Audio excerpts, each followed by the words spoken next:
2012 Ice Age is the third installment in our apocalyptic series of movies about the end of the world. In this case, it's about a giant iceberg basically wiping out the United States. We have tornadoes, we have snow, we have floods, we have explosions, we have glaciers, we have cars being flipped. It's everything and the kitchen sink.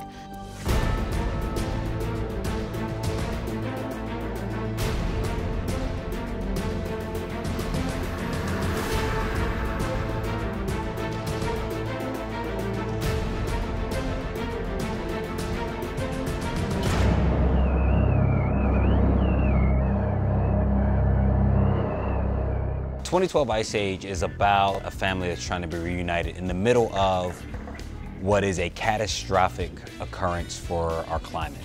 So Bill Hart is played by Patrick Laborteaux. Many people know Patrick from the series Jag. Basically, he is this scientist who sees this apocalyptic weather change coming and is one of the only few that really kind of knows that it's about to happen. There was a time when he was trying to blow the whistle or make some noise about this disaster and nobody would listen to him. And he realizes that he either has to help, which he tries to do, but he's rebuffed, and then he realizes he's got to get his family out of town and get them out of Dodge. So he says, you know what, this is gonna happen. I need to get my family to safety, and I'll still try to help out whatever way I can. The character of Terry is a professional woman who, has her own list and agenda of things that need to get done. She's played by Julie McCullough, who's just a joy to work with. She's kind of spunky and full of energy and just a lot of fun to be around. Terry Hart is the mama in this story. And Terry is just a great woman, a great wife, a great mother. And she, at first, is a little leery at hearing her husband talk about this stuff. But once she understands that it's all about finding the daughter, of course she's all on board. No, don't go home. Get out of Maine. You better be right about this.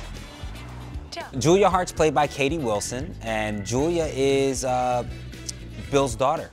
My daughter goes to New York City to go to school. He's in contact with one of the scientists that he works with at the moment that she's getting to the airport, and he's getting all this information at the same time that she's leaving. In fact, he kind of ignores that she leaves. And this disaster happens literally while she's in the air flying back to college. It's right as this big volcano goes off in Iceland. And so there's a lot of guilt there that he wants to get to Julia and save her and make sure that she's okay. Wait, guys, we do have a tracking device. What are you talking about, Nelson? Oh, of course! Nelson Hart is Bill and Terry's son. He's about 16 years old, and he's played by Nick Alfanasov.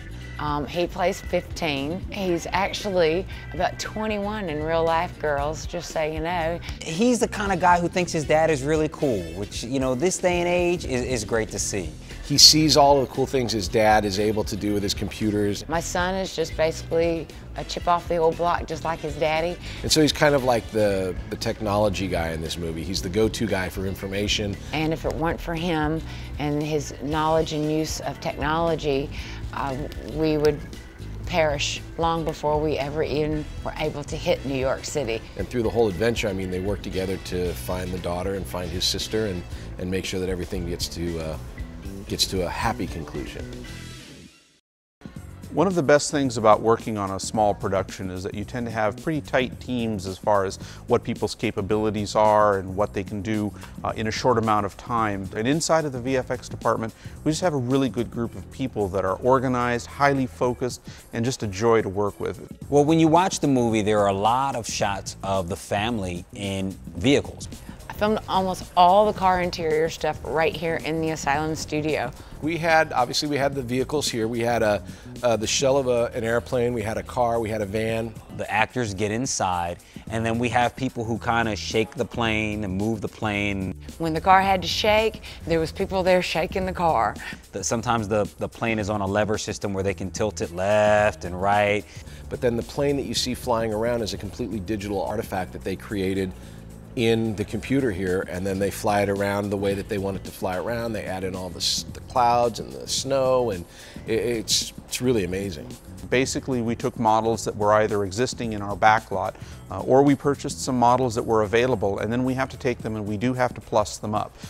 We do want to add better specularity, which is the way that light catches on objects. We wanted to add better textures onto them so that they would hold up at high definition. They're able to do all these amazing things with the computer, and they add in all the weather effects. For 2012 Ice Age, I know that the special effects people on set had a variety of ways of doing snow. One of the interesting challenges with 2012 Ice Age was to shoot a movie about New York City and snowing in Los Angeles. And yes, we shot the entire movie in and around Los Angeles. 100% of the movie was shot with fake snow. I was surprised how real it looked. One of the ways you make it look like it's snowing is by using potato flakes, where they take potatoes and apparently cut them really, really thin and small, and then we put them in a box and somebody turns the lever or they shake it and the flakes fall and it looks like it's snowing on camera. And you would never know they were potato flakes. Then there was also the fake snow that they made with like a soap machine, and then that stuff, sometimes the big fake snow globs would land and it'd be like right on my nose. I'd have this big white hump, and then we'd have to refilm, or it would land on your head. It'd be like a big, look like you got out of the shower with shampoo still on your head. So it was pretty cool though that they did that. The snow machines made a lot of noise, so we had to sometimes loop over the snow machine noises. And then a lot of times on the ground, we either had material or different types of things that you would just roll out and literally kind of bunch up where you wanted it to look like it was a little thicker and that type of thing. It was kind of like a foam, almost like a foam that you'd have in your bed. I don't know what it was made of, but it made really cool effect and it looked like real snow. So there's a bunch of different techniques that were all used to try and make LA look like New York when it was snowing. That's pretty much it. The rest will be done in digital, I guess. Then we tended to augment those with elements that we've had from the past, as well as some elements that they shot specifically for us.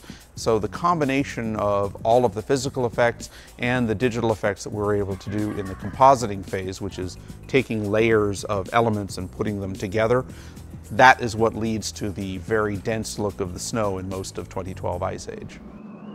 Just gotta stay away from the tall buildings with lots of glass, got it? Dad, we're going to Manhattan. Point taken. 2012 Ice Age is a fantastic family adventure through the apocalyptic end of the world when a huge glacier is racing towards the eastern seaboard of the United States. Sometimes life imitates art. Other times, art imitates life. And 2012 Ice Age is all about that. Look around the world right now. We have volcanoes blowing up. We have tsunamis. We have all these crazy disasters. And our movie is about one of those disasters that could possibly happen. They say that 2012 is going to be the end of the world.